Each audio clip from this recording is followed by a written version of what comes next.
Friends, welcome to Shami's kitchen. എല്ലാവർക്കും സുഖമാണല്ലോ. ഇന്നത്തെ നമ്മുടെ സ്പെഷ്യൽ എന്ന് പറയുന്നത് കുട്ടികൾക്കാണെന്നുണ്ടെങ്കിലും വലിയവർക്ക് എല്ലാവർക്കും ഒരുപോലെ ഇഷ്ടമാവുന്ന വളരെ രുചികരമായിട്ടുള്ള നല്ലൊരു ടൊമാറ്റോ ഫ്രൈഡ് റൈസിൻ്റെ റെസിപ്പി ആയിട്ടാണ് കേട്ടോ. അതായത് വളരെ ഈസി ആയിട്ട് നമുക്ക് തയ്യാറാക്കി എടുക്കാൻ പറ്റുന്നതാണ്. അതുപോലെ തന്നെ എല്ലാവർക്കും നന്നായിട്ട് ഇഷ്ടപ്പെടുന്ന ഒന്ന് തന്നെയാണ് കേട്ടോ. വളരെ സിമ്പിളായിട്ട് തയ്യാറാക്കി എടുക്കാം.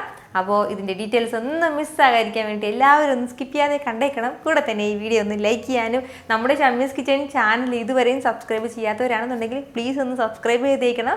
എന്നിട്ട് കൂടെ തന്നെ തൊട്ടടുത്ത് കാണുന്ന ബെല്ലൈക്കനിൽ ഓളൊന്നും മറക്കാതെ പ്രസ് ചെയ്തേക്കണം കേട്ടോ. എങ്കിൽ മാത്രമേ ഞാൻ അപ്ലോഡ് ചെയ്യുന്ന വീഡിയോസ് എല്ലാം നിങ്ങൾക്ക് കറക്റ്റായിട്ട് നോട്ടിഫിക്കേഷൻ ലഭിക്കത്തുള്ളൂ. എന്നാൽ ശരി, നമുക്ക് വേഗം തന്നെ റെസിപ്പിയിലേക്ക് പോയാലോ. നമ്മുടെ ഈ ടൊമാറ്റോ റൈസ് തയ്യാറാക്കി എടുക്കാനായിട്ട് ഞാനിപ്പോൾ ഇതുപോലെ അത്യാവശ്യം വലിയ തക്കാളിയിൽ ഒരു 2 തക്കാളി എടുത്തിട്ടുണ്ട്.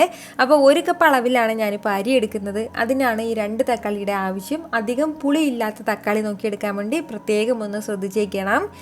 ഇനി നമുക്ക് വേണ്ടത് ചെറിയൊരു കത്തി കൊണ്ട് ഇതിന് പുറം ഭാഗത്ത് ചെറുതായിട്ടൊന്ന് വരഞ്ഞു കൊടുക്കാം. നമുക്ക് ഇതിന് മുകളിലുള്ള ആ ഒരു സ്കിന്ന് നമുക്ക് ആവശ്യമില്ല. അപ്പോൾ അതിന് വേണ്ടിയിട്ട് ഇതിലേക്ക് നല്ലതുപോലെ തിളച്ച വെള്ളം ചേർത്ത് കൊടുക്കുകയാണ്. ഒരു 2 മിനിറ്റ് നമുക്ക് വെയിറ്റ് ചെയ്യാം. 2 മിനിറ്റ് കഴിഞ്ഞിട്ട് ഈ പുറത്തോട്ട് എടുക്കാവുന്നതാണ്.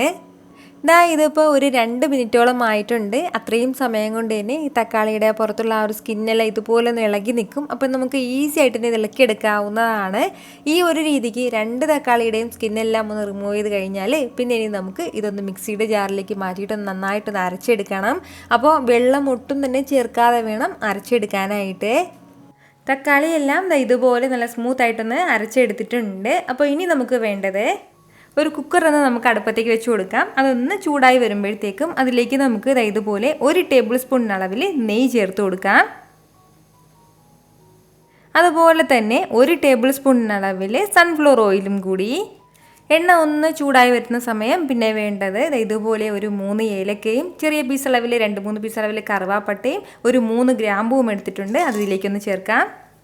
കൂടെ തന്നെ ചെറിയൊരു പീസ് അളവിൽ വയനയിലയും കൂടി. ഇത്രയും ചേർത്തിട്ട് ലൈറ്റായിട്ടൊന്ന് വറുത്ത് കൊടുക്കുകയാണ്. നന്നായിട്ട് ഇതെല്ലാം ഒന്ന് ചൂടായി കിട്ടട്ടെ. ഏലക്കയും കറുവാപ്പട്ടയും എല്ലാം നന്നായിട്ടൊന്ന് ചൂടായി കഴിഞ്ഞാൽ പിന്നെ വേണ്ടത് ഒരു സവാളയാണ് കേട്ടോ. മീഡിയം സൈസിൽ ഒരു സവാള എടുത്തിട്ടുണ്ട്. അത് ഇതിലേക്കൊന്ന് ചേർക്കാം. സവാള ചേർത്ത് കൊടുത്ത ശേഷം നല്ല രീതിയിൽ എല്ലാം കൂടി ഒന്ന് വഴറ്റി കൊടുക്കുകയാണ്. ഫ്ലെയിം ഈ സമയത്തെല്ലാം നമുക്ക് മീഡിയത്തിൽ തന്നെ വെച്ചിരിക്കാവുന്നതാണ്. നമ്മുടെ ഈ സവാളയെല്ലാം ചെറിയ രീതിയിൽ ഇതുപോലെ ഒന്ന് വഴണ്ട് തുടങ്ങിയിട്ടുണ്ട്. അപ്പോൾ ഈ ഒരു സമയം ആകുമ്പോഴത്തേക്കും ഇനി നമുക്ക് വേണ്ടതാണ് അത്യാവശ്യം വലിയ പച്ചമുളകിൽ ഒരു പച്ചമുളക് ഞാനിപ്പോൾ എടുത്തിട്ടുണ്ട്. അത് നമുക്കിതിലേക്ക് ചേർക്കാം. തീരെ ചെറുതാണെന്നുണ്ടെങ്കിൽ ഒരു 2 എണ്ണം വേണം. കൂടെ തന്നെ 1 ടീസ്പൂൺ അളവിൽ ഇഞ്ചി വെളുത്തുള്ളി പേസ്റ്റും കൂടി ചേർക്കാം. അപ്പോൾ ഇത് രണ്ടും ചേർത്തിട്ട് നന്നായിട്ട് വീണ്ടും ഒന്ന് മിക്സ് ചെയ്ത് കൊടുക്കാം. നമുക്ക് ഇഞ്ചി വെളുത്തുള്ളിയുടെയൊക്കെ ആ ഒരു പച്ചമണം മാറുന്നവരെ മാത്രം ഒന്ന് വഴറ്റി കൊടുത്താൽ മതിയാവും കേട്ടോ. ഇതുപോലെ എല്ലാം ഒന്ന് വഴറ്റി കൊടുത്തു കഴിഞ്ഞാൽ ഇനി നമുക്കിതിലേക്ക് വേണ്ടത് നമ്മൾ നേരത്തെ അരച്ച് മാറ്റി വെച്ചിരുന്ന നമ്മുടെ തക്കാളിയുടെ പേസ്റ്റും കൂടിയാണ്. തക്കാളി മിക്സും ചേർത്ത് കൊടുത്ത ശേഷം വീണ്ടും നന്നായിട്ട് എല്ലാം കൂടി ഒന്ന് ചൂടാക്കി എടുക്കുകയാണ്. ഇനി ഇത് നല്ലതുപോലെ ഒന്ന് തിളച്ച് വരട്ടെ. എക്സ്ട്രാ വെള്ളം ഒന്നും ചേർക്കരുത്. നന്നായിട്ട് ഒന്ന് തിളയ്ക്കട്ടെ. നന്നായിട്ട് തിളച്ചതിന് ശേഷം നമുക്കിതിലേക്ക് ആവശ്യമായിട്ടുള്ള മസാലകളൊക്കെ ഒന്ന് ചേർത്ത് കൊടുക്കാം. ഇതിപ്പോൾ നല്ലതുപോലെ ഒന്ന് തിളച്ച് തുടങ്ങിയിട്ടുണ്ട്. അപ്പോൾ ഈ ഒരു സമയം നമുക്കിതിലേക്ക് ആവശ്യമായിട്ടുള്ള മസാലകളൊക്കെ ചേർക്കാവുന്നതാണ്. 1 ടീസ്പൂൺ അളവിൽ മുളക് പൊടി ചേർക്കുകയാണ്. കൂടെ തന്നെ അതുപോലെ 1 ടീസ്പൂൺ അളവിൽ മല്ലിപ്പൊടിയും കൂടി. 1/2 ടീസ്പൂൺ അളവിൽ ഗരം മസാല പൊടിച്ചും കൂടി നമുക്ക് ആവശ്യമായിട്ടുണ്ട്. ഒരു 1/4 ടീസ്പൂൺ അളവിൽ മഞ്ഞൾപ്പൊടിയും കൂടി. അപ്പോൾ ഇത്രയും ചേർത്തിട്ട് നല്ല രീതിക്ക് തന്നെ എല്ലാം കൂടി ഒന്ന് വഴറ്റി കൊടുക്കാം. ഈ ഒരു രീതിക്ക് നന്നായിട്ട് എല്ലാം കൂടി ഒന്ന് മിക്സ് ചെയ്ത് കൊടുത്തു കഴിഞ്ഞാൽ പിന്നെ ഇനി നമുക്കിതിലേക്ക് കഴുകി മാറ്റി വെച്ചിരിക്കുന്ന അരി ചേർത്ത് കൊടുക്കാം. 1 കപ്പ് അളവിലാണ് ഞാനിപ്പോൾ ബസ്മതി റൈസ് എടുത്തിട്ടുള്ളത്. ബസ്മതി റൈസിന് പകരം നമുക്ക് ജീര റൈസിൽ എടുക്കാം. അതുപോലെ തന്നെ കൈമ റൈസ് വേണമെങ്കിൽ അതും തയ്യാറാക്കാവുന്നതാണ് കേട്ടോ.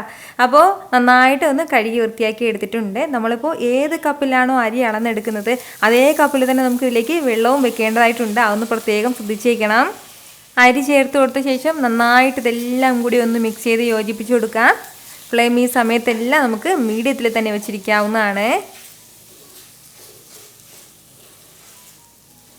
ഇതുപോലെ നന്നായിട്ട് ഇതെല്ലാം കൂടി ഇളക്കി ഒന്ന് യോജിപ്പിച്ച് കൊടുത്തു കഴിഞ്ഞാൽ പിന്നെ ഇനി നമുക്കിതിലേക്ക് ആവശ്യത്തിനുള്ള വെള്ളം വെക്കാവുന്നതാണ്. ദാ ഈ കപ്പിന് 1 കപ്പ് അളവിലാണ് കേട്ടോ ഞാനിപ്പോൾ അരി എടുത്തിട്ടുള്ളത്. അതുപോലെ തന്നെ 1 കപ്പ് അളവിൽ വെള്ളം കൂടി ചേർക്കുകയാണ്.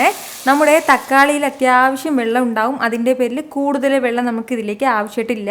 കുറച്ചുകൂടി കൂടുതൽ നമ്മൾ വെള്ളം വെക്കുകയാണെന്നുണ്ടെങ്കിൽ സാധാരണ നമ്മൾ 1 കപ്പ് ബസ്മതി റൈസിന് 1.5 കപ്പ് അല്ലെങ്കിൽ 1.25 കപ്പ് അളവിൽ വെള്ളം വെക്കാറുണ്ട്. നമ്മൾ ആ ഒരു അളവിൽ വെള്ളം വെക്കുകയാണെന്നുണ്ടെങ്കിൽ ഇപ്പോൾ നന്നായിട്ട് ഇത് വെന്ത് കഴിയുമ്പോഴത്തേക്കും ഒന്ന് കുഴഞ്ഞു പോകും ചോറ്. അപ്പോൾ അതിൻ്റെ പേരിലാണ് 1 കപ്പ് തന്നെ ധാരാളം മതിയാവും.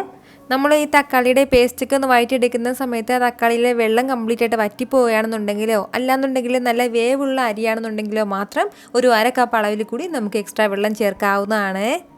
വെള്ളവും ചേർത്ത് കൊടുത്ത ശേഷം ഇതെല്ലാം കൂടി വീണ്ടും നന്നായിട്ട് എല്ലാം ഒന്ന് മിക്സ് ചെയ്ത് കൊടുക്കാം. ഇതുപോലെ എല്ലാം കൂടി ഒന്ന് യോജിപ്പിച്ച് കൊടുത്തിട്ടുണ്ട്. ഇനി നമുക്കിതിലേക്ക് ആവശ്യമായിട്ടുള്ള ഉപ്പ് ചേർക്കാവുന്നതാണ്. ഈ ഒരു അളവിലാണ് ഞാനിപ്പോൾ ഇതിലേക്ക് ഉപ്പ് ചേർത്ത് കൊടുക്കുന്നത്.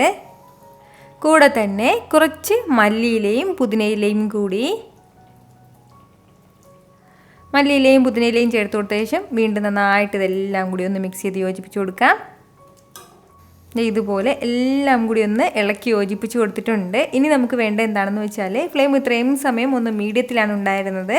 ആ മീഡിയത്തിൽ നിന്ന് ഒരല്പം കൂടി ഒന്ന് ഞാൻ കുറച്ച് വെക്കുകയാണ്. അതായത് തീരെ കുറച്ചിട്ട് വെക്കേണ്ട ആവശ്യമില്ല. ആ ചെറിയ രീതിയിൽ ഒന്ന് ഫ്ലെയിം കുറച്ച് വെച്ച് കൊടുക്കാം. അതിനുശേഷം നമുക്ക് ഒന്ന് അടച്ച് വെച്ച് ഒരേ ഒരു വിസിൽ വരണം കേട്ടോ. ഒരൊറ്റ വിസിൽ വന്നാൽ മതിയാവും. അതിനുശേഷം നമുക്ക് ഫ്ലെയിം ഒന്ന് ഓഫ് ചെയ്ത് കൊടുക്കാവുന്നതാണ്.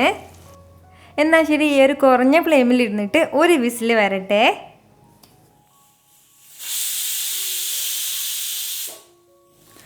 ഇപ്പോൾ ഇതിൽ ഒരു വിസിൽ വന്നിട്ടുണ്ട്. ഇനി നമുക്ക് ഫ്ലെയിം ഒന്ന് ഓഫ് ചെയ്ത് കൊടുക്കാവുന്നതാണ്. ഇനി നമുക്ക് ഫ്ലെയിം വെക്കേണ്ട ആവശ്യമില്ല.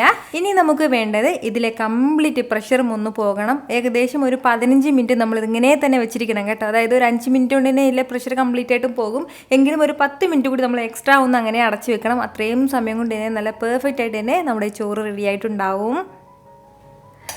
ഇപ്പോൾ ഇതിലെ കംപ്ലീറ്റ് പ്രഷറും പോയിട്ടുണ്ട്. ഇനി നമുക്കൊന്ന് തുറന്നെടുക്കാവുന്നതാണ്.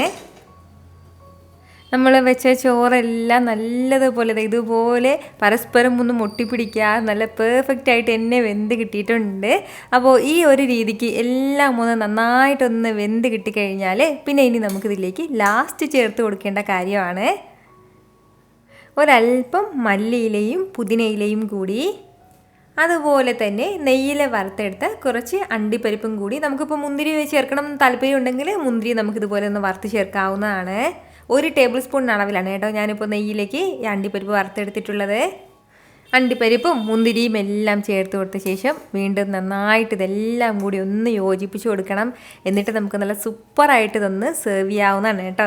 നിങ്ങൾക്കിത് കാണുമ്പോൾ തന്നെ അറിയാമായിരിക്കുമല്ലോ, പരസ്പരം നമ്മുടെ ഈ റൈസ് ഒന്നും മുട്ടിപ്പിടിക്കുക അങ്ങനെ ഒന്നും ചെയ്തിട്ടില്ല. ഈ ഒരു രീതിക്ക് നമ്മൾ തയ്യാറാക്കി എടുക്കുകയാണെന്നുണ്ടെങ്കിൽ നല്ല പെർഫെക്റ്റ് ആയിട്ടുള്ള ടൊമാറ്റോ റൈസ് നമുക്ക് കിട്ടും കേട്ടോ. എന്ത് എളുപ്പത്തിലാണ് നമ്മുടെ ടൊമാറ്റോ ഫ്രൈഡ് റൈസ് നമ്മൾ തയ്യാറാക്കി എടുത്തിട്ടുള്ളത്. ഇത് എളുപ്പത്തിൽ തയ്യാറാക്കി എടുക്കാൻ പറ്റുന്നത് പോലെ തന്നെ അത്രയും രുചികരമായിട്ടുള്ള ഒന്നാണ് കേട്ടോ. അപ്പോൾ ഇതിൻ്റെ കൂടെ സൈഡായിട്ട് പ്രത്യേകിച്ച് വേണമെന്നൊന്നുമില്ല. എന്തെങ്കിലുമൊക്കെ വേണം എന്നുണ്ടെങ്കിൽ നല്ലൊരു തൈര് സാലഡാണ് കേട്ടോ ഏറ്റവും ബെസ്റ്റ് ആയിട്ടുള്ള സൈഡ് ഡിഷ് എന്ന് പറയുന്നത്. അപ്പോൾ കുട്ടികൾക്ക് ലഞ്ച് ബോക്സിന് കൊടുത്തേക്കാനാണെന്നുണ്ടെങ്കിലും വലിയവർക്കാണെന്നുണ്ടെങ്കിലും ഒക്കെ വളരെ എളുപ്പത്തിൽ തയ്യാറാക്കി എടുക്കാൻ പറ്റുന്നതാണ്. ഉറപ്പായിട്ടും ഒന്ന് ട്രൈ ചെയ്ത് നോക്കിയിട്ട് നിങ്ങളുടെ ഫീഡ്ബാക്ക് എനിക്കൊന്ന് മറക്കാതെ അറിയിച്ചേക്കണം. കൂടെ തന്നെ ഈ വീഡിയോ ഒന്ന് ലൈക്ക് ചെയ്യാനും നിങ്ങളുടെ ഫ്രണ്ട്സിനും ഫാമിലിക്കും എല്ലാവർക്കും ഇതൊന്ന് ഷെയർ കൂടി ചെയ്ത് കൊടുത്തേക്കണം. ഇതുപോലുള്ള റെസിപ്പിക്ക് വേണ്ടിയിട്ട് ഷമീസ് കിച്ചൻ ചാനൽ ഫോളോ ചെയ്യാനും സബ്സ്ക്രൈബ് ചെയ്യാനും ആരും മറക്കരുത്. വീണ്ടും നല്ലൊരു ഉഷാറ് വീഡിയോ ആയിട്ട് നാളെ 2 മണിക്ക് കാണാം. അതൊരിക്കലും എല്ലാവരും ഹാപ്പി ആയിട്ടിരിക്കുക, സന്തോഷമായിട്ടിരിക്കുക, എല്ലാവരും സേഫ് ആയിട്ടിരിക്കണം. Take care friends. ടാറ്റാ.